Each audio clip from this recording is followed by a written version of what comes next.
Igreja Batista em Abreu Lima. Em casa, reúna sua família e ore, pela sua casa, pelos idosos de nossas famílias, pela Igreja de Cristo no mundo, para que esse vírus seja controlado no mundo todo. É pelos profissionais de saúde que estão no combate na linha de frente. Primeira Igreja Batista em Abreu Lima, no combate ao coronavírus. O Ministério da Saúde lançou o TeleSUS para ajudar você a identificar os sintomas do coronavírus sem precisar sair de casa. Caso queira entrar em contato conosco, basta escolher o serviço que for mais conveniente para você. Vamos apresentá-los agora. Aplicativo Coronavírus SUS. Primeiro, você precisa baixar o aplicativo no seu celular. Nele, além de receber orientações sobre como se prevenir do coronavírus, você responde um questionário simples sobre a sua saúde. De acordo com as suas respostas, o aplicativo indicará o melhor a ser feito. Chat online. O chat online deve ser acessado pelo site saude.gov.br/coronavírus. Lá, você inicia a conversa e digita todos os seus sintomas. Dessa forma, o TeleSUS recomenda se você deve ficar em isolamento domiciliar ou se deve procurar um posto de saúde ou hospital de referência. Se você foi orientado ao isolamento domiciliar, fique tranquilo. O TeleSUS vai fazer um monitoramento do seu estado de saúde durante todo o período. Caso apresente piora dos sintomas, você será orientado a procurar um posto de saúde ou hospital de referência. E olha que interessante, o contato não se perde durante o tratamento. O Ministério da Saúde acompanha seu caso enquanto você estiver em isolamento ou internado e até mesmo após a auto. Vamos começar a nossa aula. Hoje nós vamos finalizar o capítulo 4, né, do livro de Marcos, com a última passagem bíblica desse capítulo, e que fala, a partir do conhecimento desse texto, é que a gente pode alimentar a nossa fé, e aí a gente vai se fortalecendo no Senhor. Hoje, porque a gente conhece as verdades bíblicas e temos a revelação de Jesus Cristo. Naquela época, os discípulos teriam que vivenciar essa revelação. E Jesus oportunizou isso a cada um deles, né? Eu queria que nesse instante a gente pudesse orar, e queria um voluntário que fizesse essa oração agora. Senhor, nos colocamos em Tua presença nessa hora, nessa tarde, para ouvir a Tua voz, para aprender mais do que o Teu Espírito Santo tem ministrado aos nossos corações, através da Tua serva, Senhor Deus, que possamos continuar crescendo no conhecimento e na graça do Teu Espírito, nos aprofundar e mergulharmos na Tua presença, sairmos fortalecidos e guardar a Tua palavra em nossos corações, para em dias difíceis como esse que estamos vivendo, trazer à memória aquilo que nos traz a esperança. Deus, nos conduz a uma tarde de comunhão, de aprendizado, de crescimento, diante da Tua face. É isso que peço e agradeço em Teu santo nome. Amém. Amém. Glória a Deus. Leitura bíblica de Marcos 4, 35, 41, diz: Naquele dia, ao anoitecer, disse ele aos seus discípulos: Vamos atravessar para o outro lado? Deixando a multidão, eles o levaram no barco, assim como estava. Outros barcos também o acompanhavam. Levantou-se um forte vendaval e as ondas se lançavam sobre o barco, de forma que este foi se enchendo de água. Jesus estava na popa, dormindo, com a cabeça sobre o travesseiro. Os discípulos o acordaram e clamaram: Mestre, não te importas que morramos? Ele se levantou, repreendeu o vento e disse ao mar: Aquiete-se, acalme-se.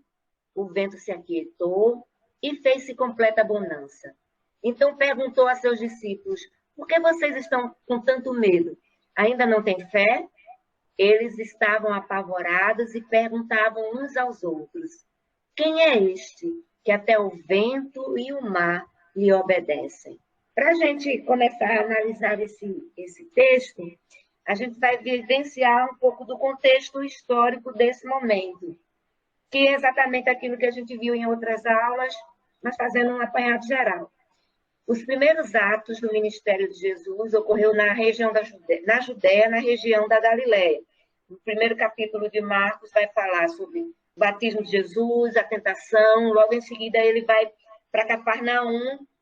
Ele realiza vários milagres na região é acusado por mestres da lei de trabalhar para Beelzebul e seus familiares tentam retirá-lo daquela situação. Depois ele continua pregando às margens do Mar da Galileia e vai ensinando ao povo com parábolas. E por fim, né, ele termina todo aquele dia de intenso trabalho, de pregação, de cura, de ensino da palavra, pede para ir para o outro lado, para outra região. E é aí que acontece, que é o início, né, desse grande milagre que vai acontecer, que é um dos mais belos da Bíblia e que é um dos mais intensos. E o cenário histórico era, a região que Jesus iria era Decápolis, onde havia muitos gentios. É nessa região, judeus pouco se atreviam a ir, uma região em que os gentios predominavam, os judeus não gostavam de ir para lá. Mas como Jesus disse, eu vim para os doentes e não para os sãos, e aí ele então passa a querer ir para essa região para alcançar mais pessoas, né? O Mar da Galileia é um grande lago de água doce. Apesar de ter o nome Mar da Galileia, por ele ser um lago tão grande, tão extenso, ele recebeu o título de mar, embora seja um grande lago de água doce, que inclusive abastece Israel.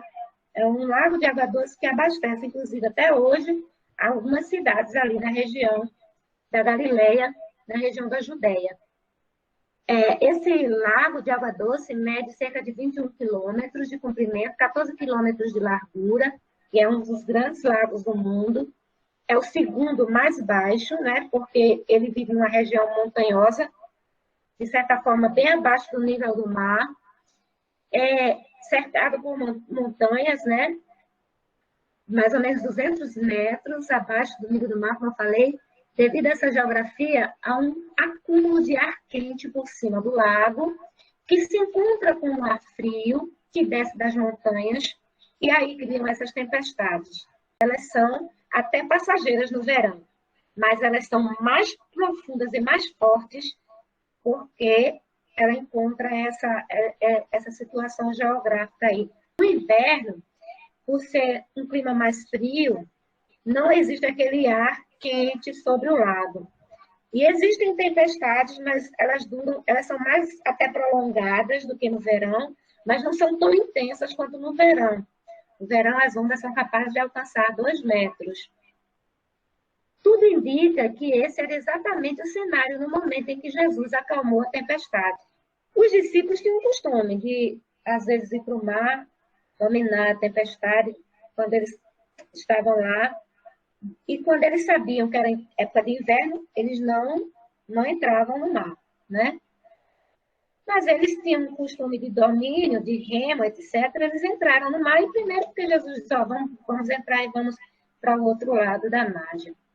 Era começo de noite, né? Que a Bíblia fala lá no livro de Marcos 4:35, que já ao cair da tarde, ou ao entardecer, ou ao anoitecer, era fim de tarde, início de noite, eles então foram para o Mar da Galileia, e a Bíblia fala que alguns barcos o acompanhavam. Eu fico pensando aqui comigo, se havia desespero no barco em que Jesus estava, imagina o barco em que não estava Jesus, né?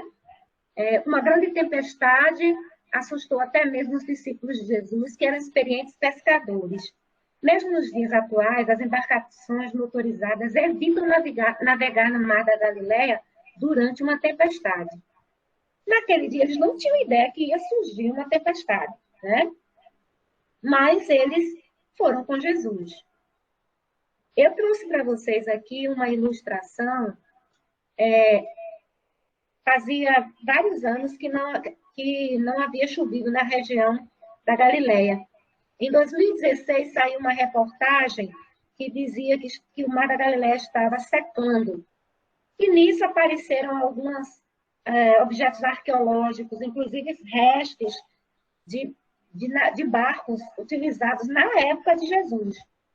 Aqui ao lado vocês vão ver que este ano, embora não foi notícia assim tão divulgada, mas este ano, no dia 13 de abril, o Mar da Galileia transbordou a ponto de levantar ondas de 2 metros de altura. Veja se vocês conseguem ver aí.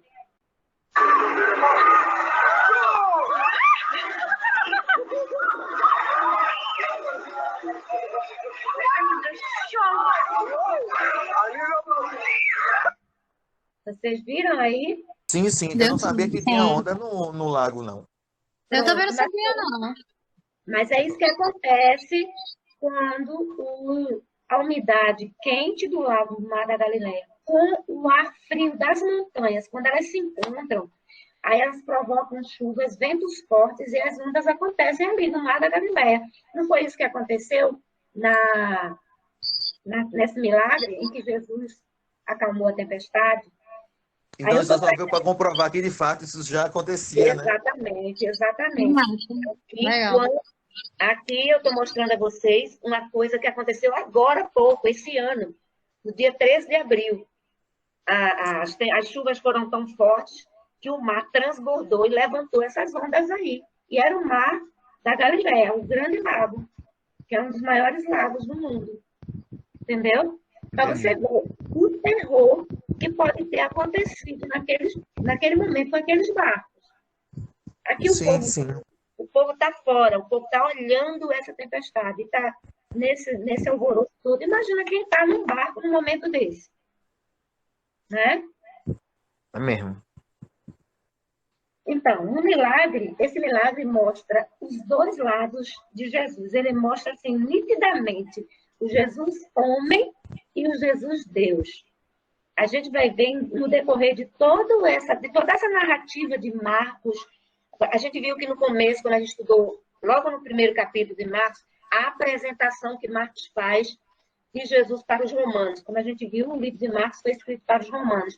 Aí, quando esse livro é apresentado aos romanos, ele quer mostrar o lado humano de Cristo e o lado divino de Cristo. Ele quer dizer que esse homem, um homem que aparentemente frágil, nascido de uma forma frágil, que tinha todas as necessidades humanas, também era Deus. E de que forma ele se manifestava como Deus? Marcos apresenta isso muito bem nesse texto da tempestade. Então, veja só, ao anoitecer, depois de um dia intenso de curas e ensinos, aí aqui a gente já está vendo o que foi que aconteceu naquele dia. Aí Jesus fala, vamos para o outro lado, é o lado oriental do mar. É o lado, eles estão no lado de Cafarnaum e vão para o lado de Decápolis. Quando Jesus pede isso, gente, ele já sabe o que vai acontecer e o que ele vai encontrar lá. Ele vai ensinar os discípulos, ele vai moldar os seus discípulos, ele vai forjar caráter dos discípulos e, ao mesmo tempo, ele vai lá levar socorro para outras pessoas. Porque quando ele pede para ir para o outro lado é Gadara. Lembra-se que em Gadara tem a cura do endemoniado gadareno. Então, Jesus já sabe, ele sai de Cafarnaum e vai lá para Decápolis, na região de Gadara. Outros barcos acompanhavam. Eu coloquei esse destaque aqui para a gente imaginar. Um barco tinha Cristo, os outros não tinham. Se no barco que tinha Cristo teve todo aquele temor, imagina no barco que não tem Cristo. Fazendo um paralelo à vida hoje, né? Nosso mundo, nós estamos com Cristo e passamos por dificuldade, passamos por essa pandemia, por exemplo. Mas temos Cristo, temos esperança, temos fé em Deus, sabemos os propósitos de Deus, a soberania de Deus que está sobre todos nós. E quem não tem esse Cristo? Quanto desespero, quanto medo, quanto terror não está acontecendo no coração dessas pessoas. Outra coisa que nos ensina essa tempestade, esse fato da tempestade, é que bonança vem para todo mundo e tempestade vem para todo mundo. A diferença é em que barco Jesus está. Ou, no seu barco está Jesus? É bom a gente refletir sempre isso. Em meio à tempestade, no nosso barco, Jesus está. Então, levantou-se um forte vento, que é o verso 37, e a gente já explicou como é que esse vento se formava. Jesus dormia na polpa do barco, a polpa é a parte de trás do barco, em um travesseiro.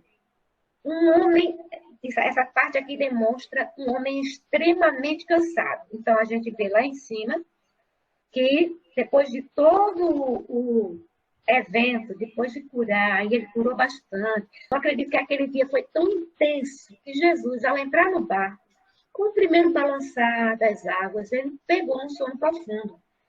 Ainda que tivesse todo esse tumulto de ondas, eu acredito que um uivo forte de ventos, desespero até de quem estava em outros barcos, os gritos. Mas Jesus estava ali num sono profundo. E eu não acredito que Jesus estava fingindo dormir para testar os discípulos, não. Ele estava realmente, ele era humano ali, a sua humanidade estava ali em descanso profundo, ele estava descansando.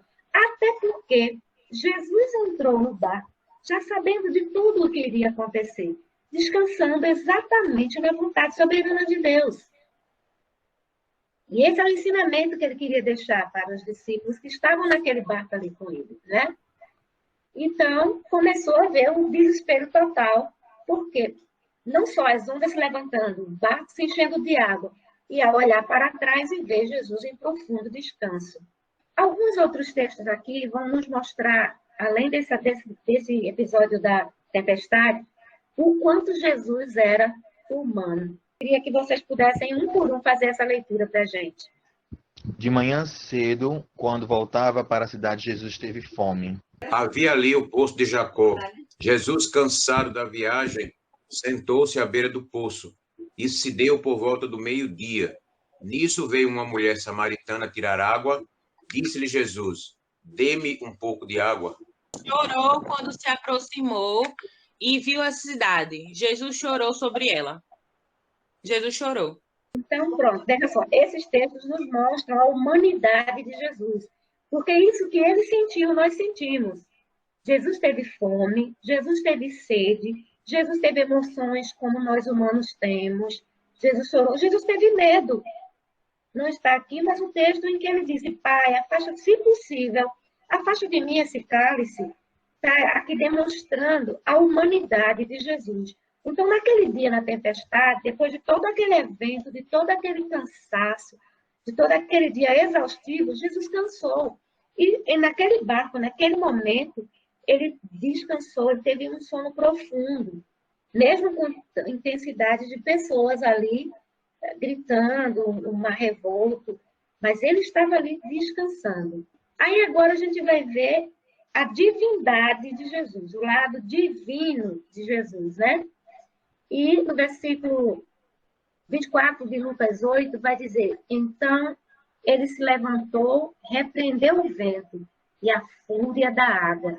Em Marcos 4 vai dizer: levantou-se forte vendaval e as ondas se lançavam sobre o barco, de forma que este fosse se enchendo d'água. Marcos só vai contar que as ondas se levantaram sobre o barco. E Lucas vai destacar a fúria da água. Então, um complementando o outro. E uma coisa que a gente vai destacar aqui é que os discípulos o acordavam e clamaram. Eles acordaram Jesus e gritaram. Eles tiveram fé. Era pouca, mas tiveram. A ponto de saber que se eles acordassem Jesus, Jesus ia fazer alguma coisa. Se eles não tivessem fé. E outra coisa que eles falam assim: mestre, não te importa se a gente vai morrer? Então, ali eles se inquietaram, mas ao mesmo tempo acreditavam que se acordasse, Jesus ia fazer alguma coisa. Mas não foi uma fé a ponto de acreditar e descansar igual a Jesus. Ele disse ao mar: cala-te, aquieta-te. Isso são duas palavras sublimes de comando. Comando de um mestre sobre seus servos. Naquele momento, quem era servo de Jesus? O vento e as ondas. Aqui demonstrando a divindade de Cristo. Jesus é o ser divino, soberano. Porque se ele criou, ele pode controlar a criação. E o vento se aquietou e fez-se grande bonança. Normalmente, quando existe tempestade, quando elas vão passando, como eu falei para vocês, no verão essas tempestades, elas davam, mas elas eram menores. Elas logo passavam. No verão, elas são menores, mas fortes. No inverno, elas são maiores e menos fortes. E ela iria passar, aquela tempestade iria passar, de qualquer forma. Não da forma que Jesus fez. Porque quando Jesus disse, aquiete-se, cale-se e aquiete-se, foram duas ordens dadas aos dois fenômenos ao mesmo tempo. No momento comum, uma normalidade, a tempestade iria primeiro cessar os ventos. A gente já deve ter, eu já estive em praia, vocês também já estiveram tomando banho de mar, E a gente sabe que quando cai uma chuva forte, a tendência é, para ela passar, a chuva diminui, o vento diminui, as nuvens se dissipam e as coisas se acalmam. Isso é a tendência natural. Mas com Jesus foi, quando ele falou, cala-te, aquieta-te, foi na hora. O mar fez-se profunda bonança. No imediato. As ondas não teve esse negócio do vento parar um pouquinho, a chuva diminuir, não. Foi na hora. Foi repentino. Foi um acalentamento repentino do vento, uma calmaria imediata do mar. É uma ordem do divino aos seus servos, à sua criação. E imediatamente a criação obedece. A natureza obedece muito mais a Deus do que o ser humano. E a gente podia tomar esse exemplo com a natureza. De imediato, atender ao pedido e à ordem do mestre. Então, quando o mar se acalmou, imediatamente uma comoção, né, se instalaria depois de um tempo considerável de tempestade. Mas a palavra de ordem foi dada aos dois elementos ao mesmo tempo. Naturalmente, aquela tempestade poderia até passar, mas da forma que Jesus fez, da forma que Jesus falou, foi imediatamente, cala-te, aquieta-te. Jesus está aqui demonstrando a sua divindade. Veja um só episódio, Jesus mostrando a divindade e a humanidade dele. Vamos fazer um destaque aqui sobre fé e medo. Uma versão bíblica, aqui de Marcos 4, versículo 40, que diz assim, então perguntou a seus discípulos, por que vocês estão com tanto medo? Ainda não têm fé? Na outra versão diz, por que vocês estão tímidos, homens de pouca fé? Uma versão que vai dizer também covardes. Vai chamar os discípulos de covardes. Por que vocês são covardes? Essas mesmas versões a gente vocês lembram que no livro de Apocalipse vai dizer que os tímidos não herdam o reino dos céus. Aí muitas vezes as pessoas tímidas fazem assim, eita, eu não vou entrar no céu. Não é essa timidez, não é dessa timidez que Jesus está falando. É a timidez da covardia. Certo? É o medo. Aquele que tem medo não pode herdar os céus, porque quem herda o céu é quem tem fé. Então, na versão que diz que os tímidos não herdarão o reino dos céus, são os covardes, os que têm medo. Porque quem entra no reino dos céus são aqueles que têm fé. Fé e medo são antagônicos. Não existe nada igual ali, não é a mesma coisa. Ou você tem fé, ou você tem medo. Então, por isso que Jesus perguntou, por que vocês são covardes? Por que vocês estão com medo? Né? Agora, é bom a gente refletir aqui, é um perigo natural. Imagina aqueles homens naquele barco, na fúria do mar, ali, né? Então, a gente, às vezes, condenar os discípulos ou julgá-los pelo medo que eles estavam ali, só quem podia julgar mesmo era Cristo, porque estava no barco com eles. Mas a gente precisa se colocar no lugar deles também. Lembramos o quão atentamente o Senhor adia essa repreensão até que ele, primeiro, removeu o perigo no meio do qual eles não teriam estado em estado de ouvir a qualquer coisa. O que significa isso? Vamos lembrar que, antes de Jesus repreendê-los, primeiro, quando Jesus foi acordar, mestre, não te importa que a gente vai morrer? Aí o que acontece? Ele se levanta, ele não repreende os discípulos, ele se levanta e vai acalmar a tempestade, vai acalmar ali o mar. Agora, depois que ele acalma o mar, ele repreende. Aí me faz lembrar alguns pais, ou até mesmo alguns de nós cristãos, quando vamos repreender alguém. Antes da gente repreender alguém, vamos amenizar a situação.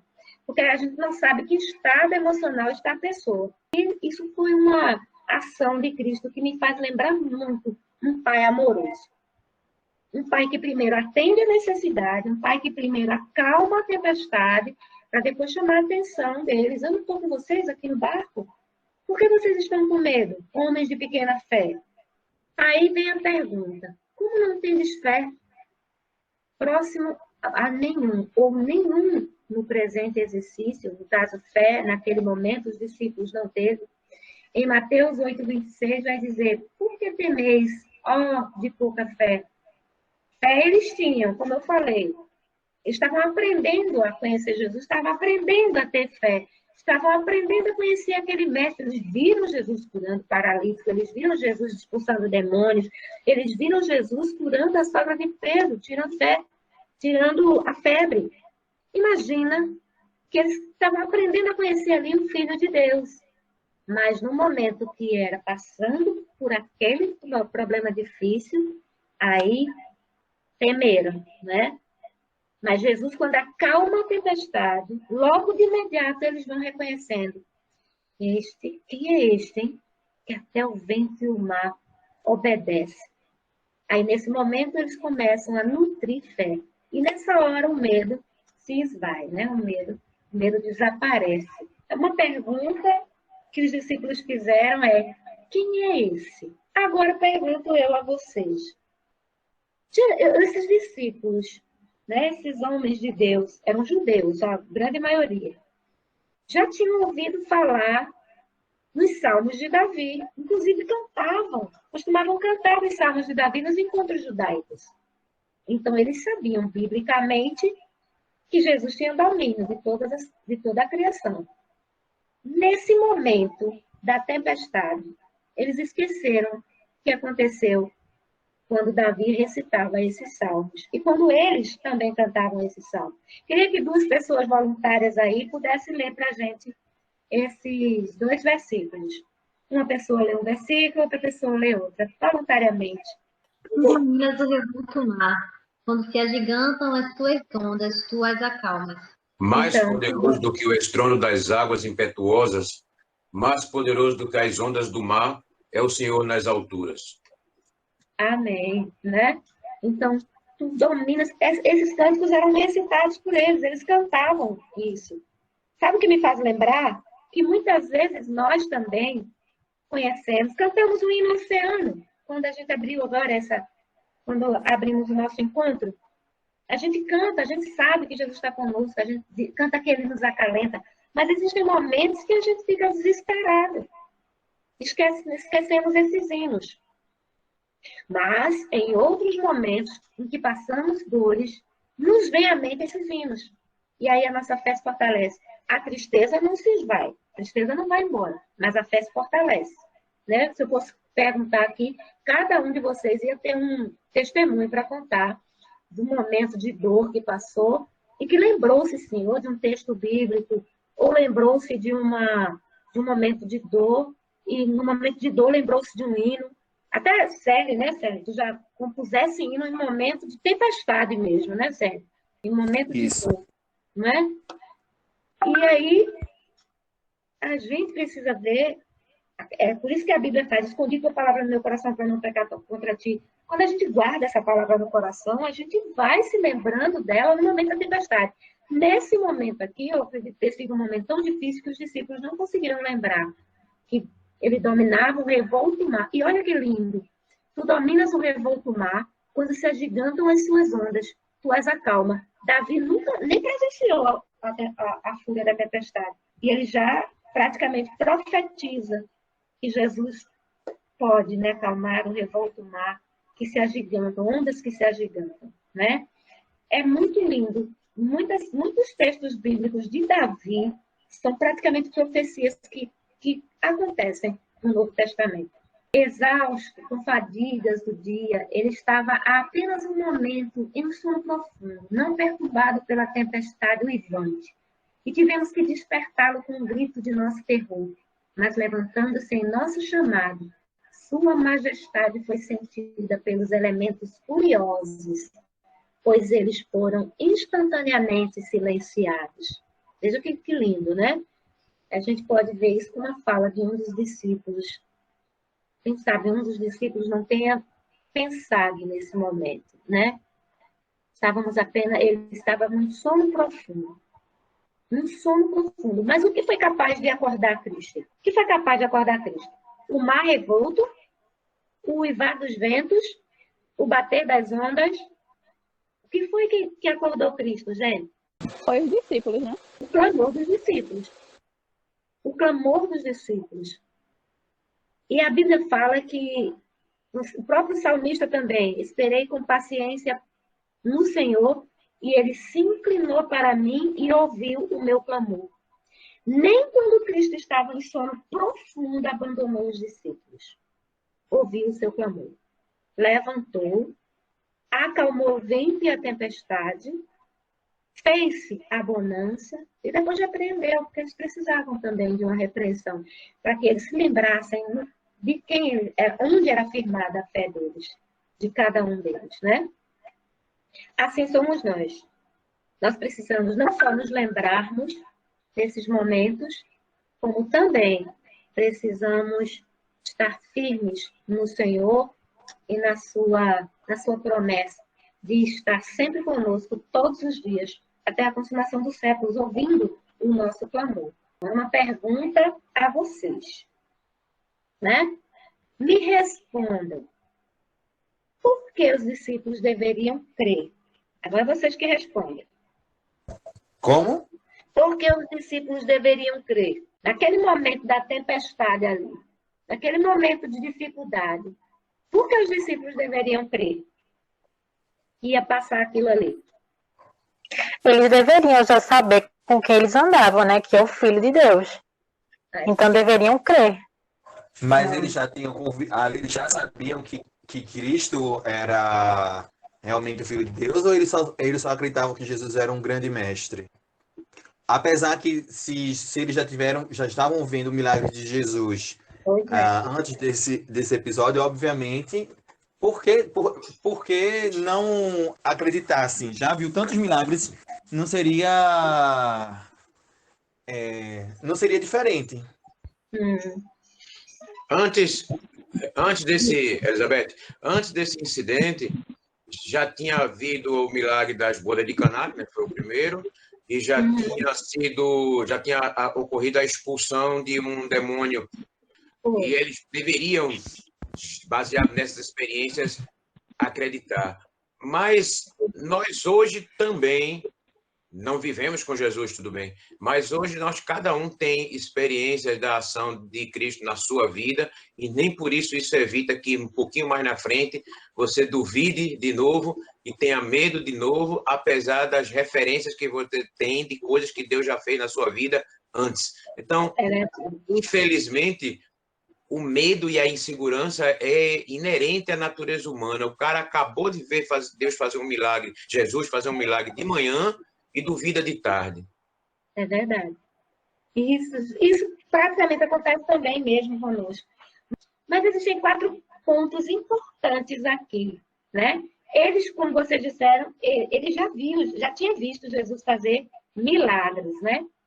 E muitos. Tanto que Jesus se cansou. O primeiro ponto. Por que eles deveriam crer? Primeiro, porque foi Jesus que deu a ordem. Jesus deu a ordem de atravessar o mar.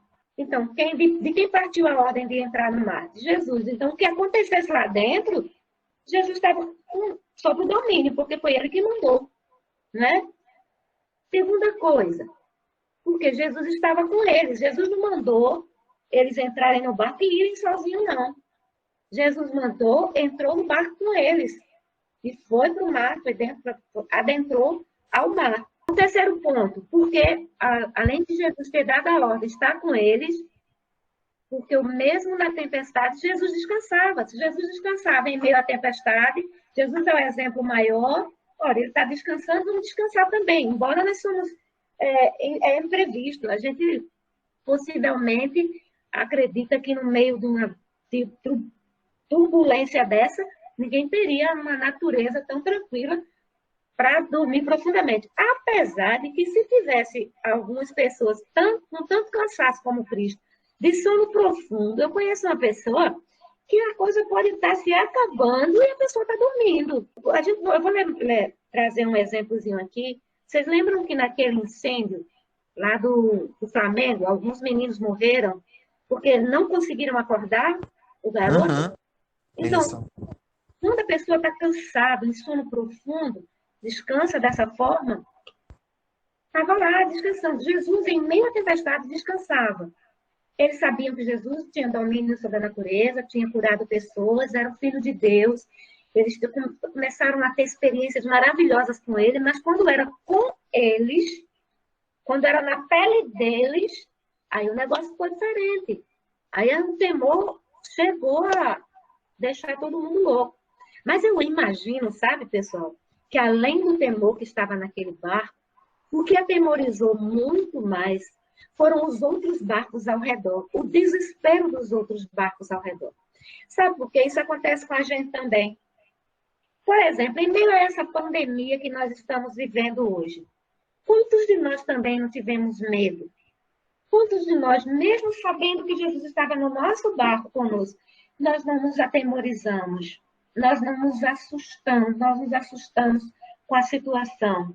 Então, isso também pode ter contribuído para o temor dos discípulos, embora no barco deles estava a solução. E eles estavam com o Senhor dos Senhores. E esse Senhor descansava. Se ele descansava, precisamos descansar também. Ele é capaz de nos fazer descansar em meio à tempestade. Com certeza. Conheço diversos testemunhos de irmãos que as pessoas dizem assim, não acredito como é que a pessoa está tão tranquila. Está tranquila porque tem fé em Deus e sabe que as coisas vão passar e vão ser resolvidas. Então, no meio da tempestade, se Jesus descansa, vamos descansar. Ele está conosco. O quarto e último ponto é por que eles deveriam crer? Porque Jesus, sendo o Criador da terra, do céu e do mar, tem autoridade sobre a criação. E ele, com certeza, vai amenizar toda essa situação. Ô, Beta, Oi, pode falar. sabe o que eu achei interessante também? Porque, assim, mesmo com aquela agonia, mesmo com Jesus dormindo, eles recorreram a Jesus. Eu acredito também o desespero das ondas, né? Dessa tempestade. Eu acredito também o desespero deles também foi quando Jesus estava dormindo e quando Jesus não acordava e disse, agora, a única pessoa que pode nos salvar está no sono profundo e agora? Então, realmente é compreensível o desespero dos discípulos, né? Eu achei interessante isso, mas eles não deixaram ir ao encontro de Jesus para ter aquela solução, que eles sabiam que ia ter. Talvez o medo dele estava relacionado ao fato de eles saberem que eles não podiam fazer nada. Exato. E aí eles correram para Jesus por eles saberem também que Jesus podia fazer alguma coisa. Talvez o medo deles tenha sido esse, a consciência que a gente não pode fazer nada e ele está dormindo. Então vamos acordar ele, porque ele dormindo vai acabar se afogando com a gente. A ingenuidade deles talvez tenha sido, isso é tudo suposição, né? Mas a ingenuidade deles talvez tenha sido de achar que Jesus só poderia resolver alguma coisa acordado. E ele dormindo, ia se afogar todo mundo. Então corre, acorda ele, porque ele tem poder para ajudar a gente não tem poder para fazer nada. Exato. Fala pra ele. Inclusive, eu acho que o desespero é maior ainda, porque, de certa forma, eram pescadores, eram pessoas que conheciam o mar, de certa forma, tinham experiência com o mar e sabia dos perigos que poderiam acontecer no mar. Então, é meio que um médico, né, uma pessoa formada em medicina, está fazendo uma cirurgia. Se ele, que tem todo o domínio, que tem todo o conhecimento técnico, naquele momento não sabe mais o que fazer, só não tem mais a quem recorrer. Então, era meio que eles eram experientes da época e imagino o desespero deles ter aumentado. Porque para a gente que é leigo, que não conhece o mar, que não tem entendimento do mar, já dá medo. Imagine para alguém que sabe daquilo ali e sabe do perigo que aquilo poderia acontecer. Então, acho que humanamente o desespero aumenta e só tinha realmente Jesus para recorrer. Então, se eles que já puderam fazer de tudo não sabem o que fazer, o que vai acontecer com a gente? Agora, o que eu destaco aqui é que por que esperaram tanto para acordar Jesus, né? Por que esperaram tanto? Esperaram as ondas crescerem, baterem, e ali eu acho que era... tempo. Aí veja só, o que eu destaco é o ponto de que eles confiaram primeiro nas próprias experiências, na tentativa de acalmar aquilo ali, de tentar modificar a situação. Não foi questão de achar que são todos. Acho que é a mesma coisa, isso aí que você está dizendo tem a ver exatamente com o que o Célio estava falando antes. Isso mesmo. Exatamente por eles conhecerem o mar, eles achavam que a coisa não ia... Eles já tinham passado antes, talvez, por uma situação parecida, e achavam que a coisa não ia se agravar tanto. Então, deixa quieto. Mas quando eles viram a coisa saindo do controle, aí correram para beira. É exatamente o que o Célio está dizendo, né? Eles confiaram na experiência que eles tinham. Com certeza, como o Célio acabou de dizer, aquela não foi a primeira tempestade que eles se depararam no mar. Isso. Já teve outras. E nas outras, Jesus não estava lá. Se eles estavam aí com Jesus, porque não tinham morrido das outras. Aí depois que eles viram a coisa pegando, não, esquece a vergonha, esquece tudo e vamos falar com ele. Uma coisa, Roberta, que você disse agorinha e outra pessoa, alguém falou, é que eles terem ido chamar Jesus não foi uma demonstração de falta de fé, pelo contrário, né?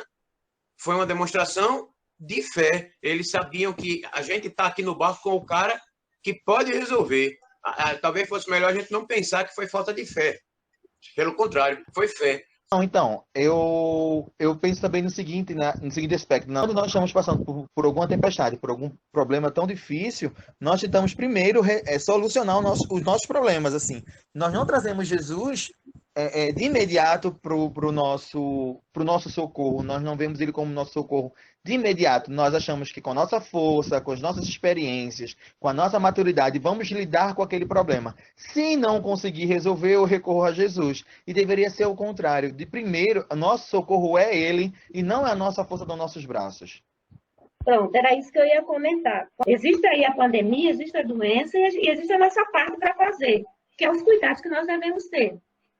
Mas é a soberania de Deus que vai decidir se é a vontade dele ou não, que a gente passe por essa ou não. Deus é soberano e ele sabe os propósitos, sabe o melhor para nós, sabe o que é se nós já estamos prontos, se nós ainda precisamos não só estar prontos, mas ajudar outros a estarem prontos. Deus quer que a gente fique aqui ainda para ajudar outros a se aprontarem, ajudar outros a estarem prontos para o encontro com ele.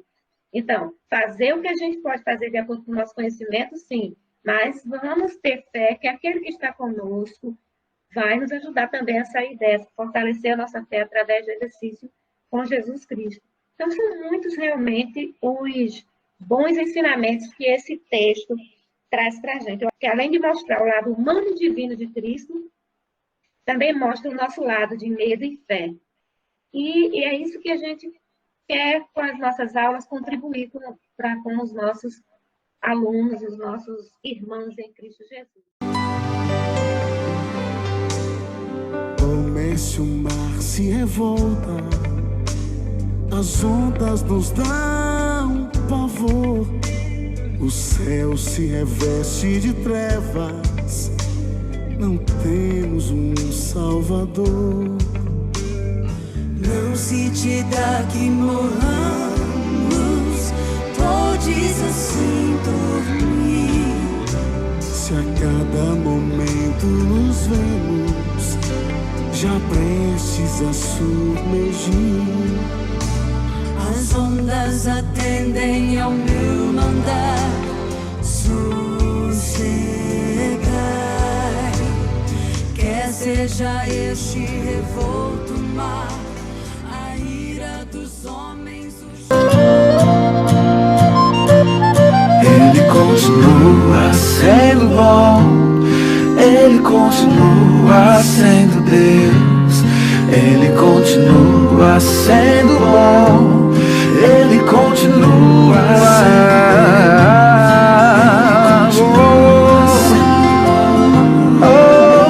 Ele é bom o tempo todo, nosso Deus é bom, sempre bom, sempre bom. Primeira Igreja Batista em Abreu e Lima.